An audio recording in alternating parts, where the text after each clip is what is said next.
warahmatullahi wabarakatuh. Waalaikumsalam warahmatullahi wabarakatuh. Selamat pagi anak-anak. Selamat pagi soleh-solehah. Bagaimana kabar kalian pagi hari ini? Alhamdulillah. Luar biasa.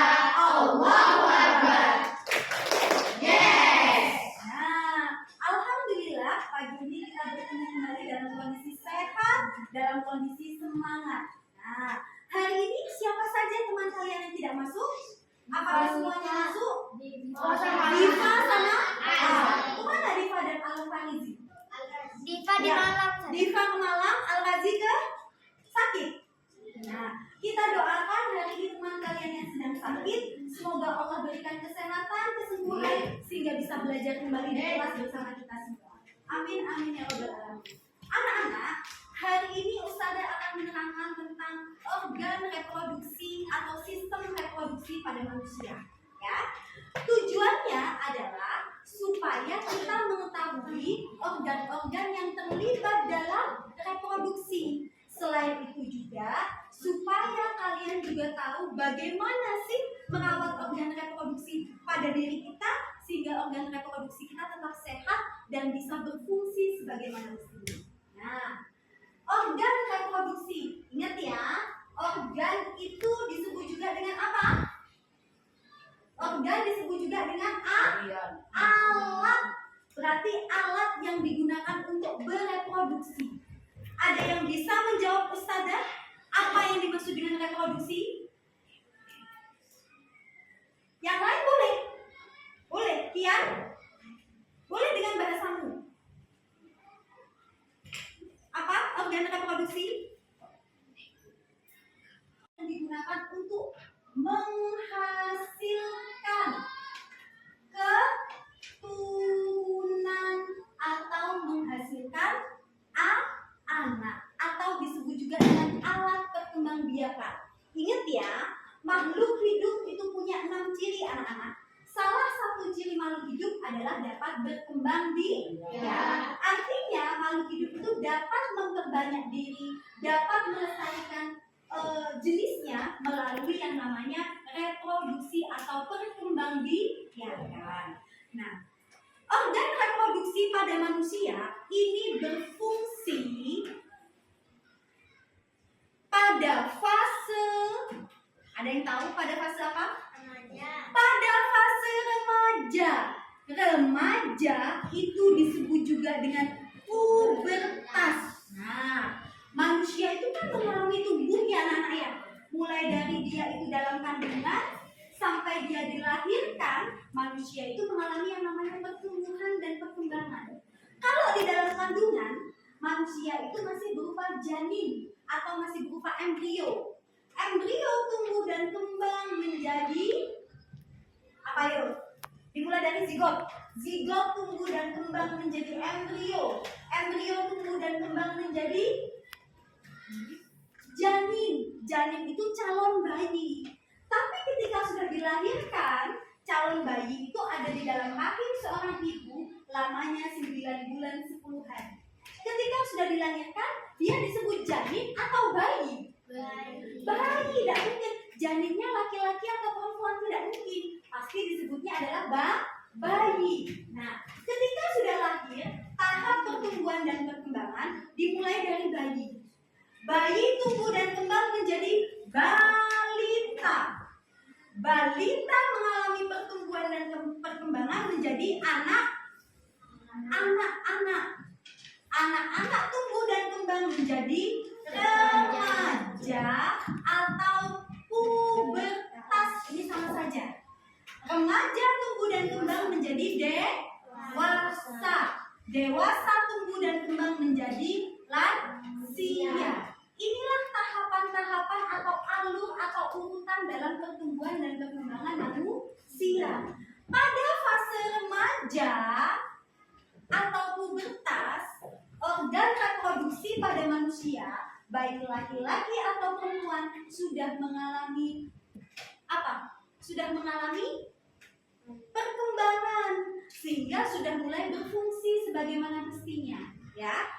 Kalau organ kelamin laki-laki, dia menghasilkan yang namanya sel sperma.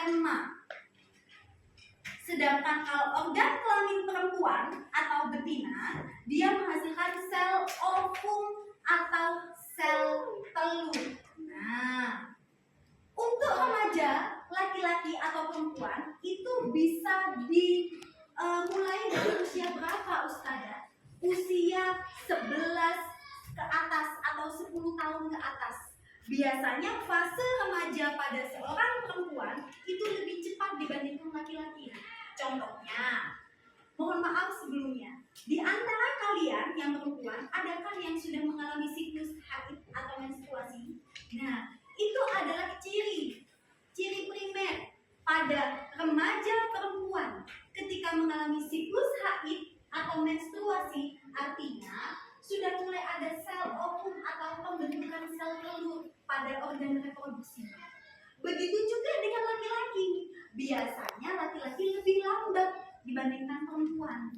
Pada saat siklus menstruasi atau siklus haid, biasanya remaja perempuan tidak diperbolehkan untuk melakukan aktivitas ibadah seperti sholat, mengaji, ataupun berpuasa. Kenapa? Karena yang dikeluarkan adalah sel darah kotor. Nah, dari mana sel darah kotor? Dari ini, organ reproduksi perempuan yang disebut dengan ovarium.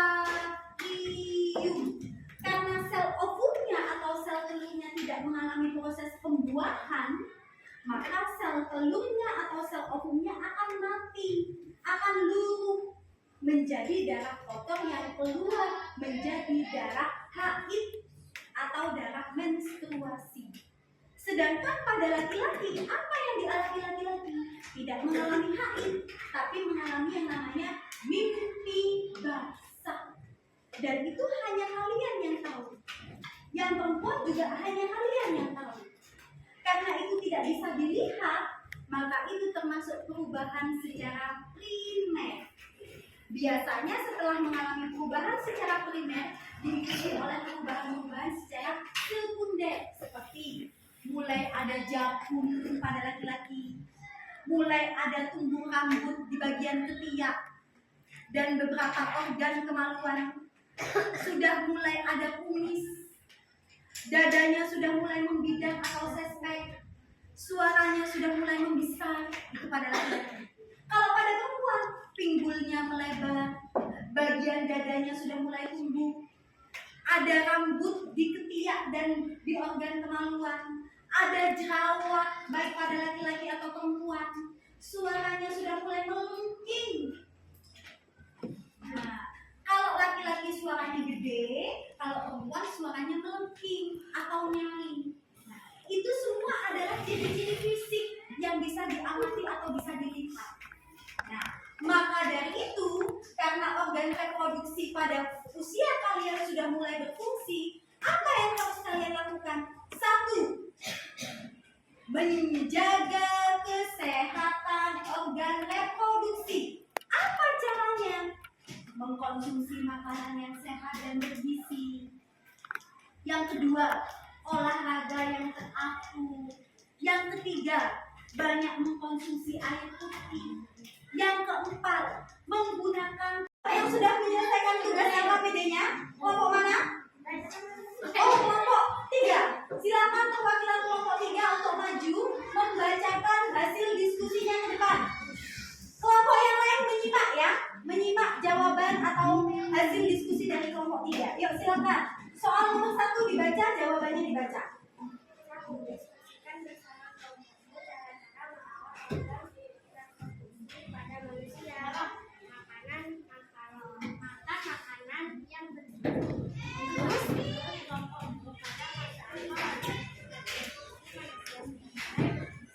Pada fase apa? Menurut kelompok kalian, bagaimana jawaban atas presentasi dari kelompok 3? Sudah betul atau masih ada yang perlu ditambahkan? Betul. Jawabannya tadi yang pertama, makan makanan yang sehat dan bergizi, olahraga yang teratur, kemudian rajin mengganti pakaian dalam, dan rajin mengganti pembalut saat menstruasi. Menurut kalian betul sesuai dengan penjelasan yang saya jelaskan? Betul.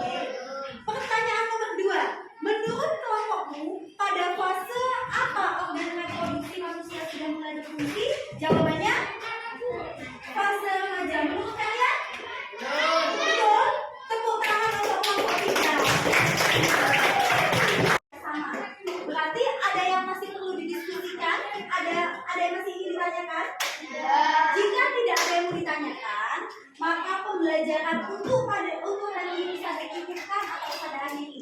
Sampai jumpa pada pertemuan selanjutnya. Kita akan membahas tentang organ reproduksi pada hewan dan tumbuhan. Ya, kita akhiri pembelajaran kita pada pagi hari ini dengan bacaan hamdalah dilanjut dengan doa penutup majelis.